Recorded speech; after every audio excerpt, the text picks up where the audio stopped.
Assalamualaikum warahmatullahi wabarakatuh. Perkenalkan, nama saya Anggun Febianti, NPM 12201100021. Pada kesempatan kali ini saya akan mempresentasikan materi mengenai hukum keunggulan komparatif. Pandangan dari sisi merkantilisme mengenai perdagangan. Merkantilisme merupakan teori ekonomi yang berkembang dari abad 15 sampai abad ke-18. Kaum merkantilisme terpanjang bahwa kesejahteraan emas, perak, dan harta pada yang berlaku umum. Pada waktu itu, kebijakan mengakumulasi logam berharga disebut pullonisme atau paham emas lantakan. Nah, pandangan keunggulan menurut Adam Smith yaitu perdagangan antar negara timbul karena adanya keunggulan absolut di mana sebuah negara lebih efisien daripada negara lain dalam memproduksi sebuah komoditas lainnya.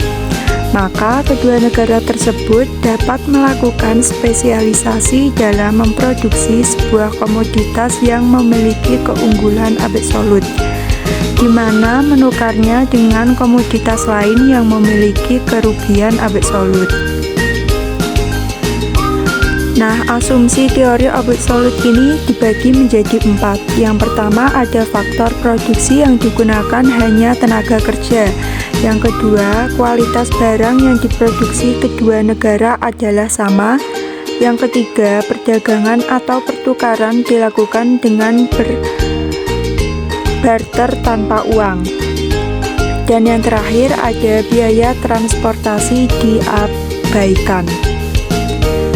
Keunggulan komparatif dan biaya opportunity.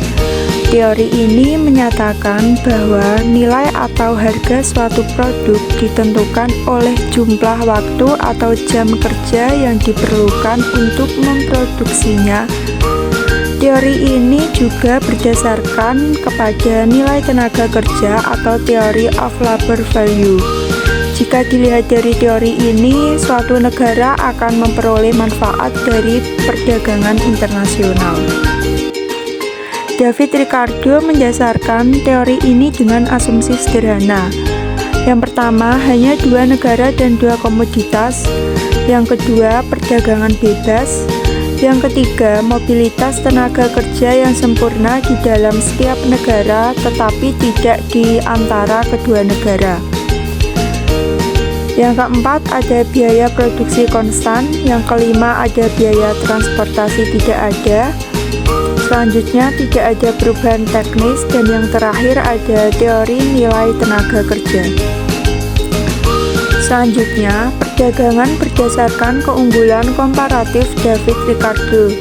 Keunggulan komparatif dapat didasarkan pada perbandingan biaya atau cost komparatif yang didasarkan pada efisiensi tenaga kerja atau labor efisiensi maupun didasarkan pada produktivitas tenaga kerja.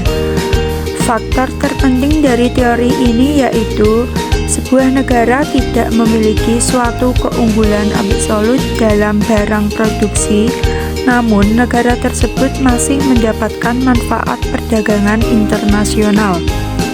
Selanjutnya, dasar dan keuntungan dari perdagangan di bawah biaya konstan.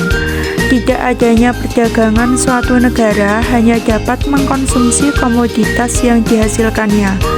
Akibatnya, batas kemungkinan produksi negara tersebut juga merupakan batas konsumsi kombinasi komoditas yang dipilih untuk diproduksi dan dikonsumsi oleh negara tergantung pada selera masyarakat atau pertimbangan permintaan.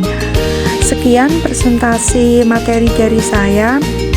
Apabila teman-teman ingin bertanya, dipersilakan. Wassalamualaikum warahmatullahi wabarakatuh.